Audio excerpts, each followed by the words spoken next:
Carlos quiere ir desde Plaza San Francisco a la Romareda y va a tirar un dado para guiarse. Según el número que salga, elegirá la calle. El 1 es la que tiene frente a él, el 2 la siguiente, y así siguiendo el sentido de las agujas del reloj.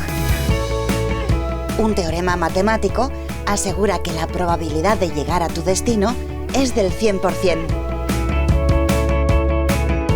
Lo que dice esencialmente es lo siguiente. Imaginemos una ciudad donde todas las manzanas son cuadradas y son idénticas. Y empezamos a caminar por esa ciudad completamente al azar, de manera que en cada cruce elegimos al azar por dónde seguimos caminando.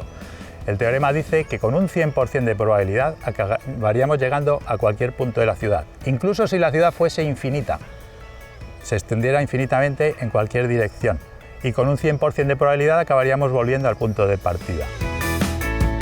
Hemos decidido usar un dado para que las elecciones fueran al azar, porque los seres humanos estamos condicionados inconscientemente.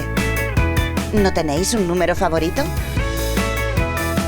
Lo que ocurre es que el teorema, aunque nos dice que con un 100% de probabilidad llegaremos a donde queramos o volveremos al punto de partida, no nos dice cuánto.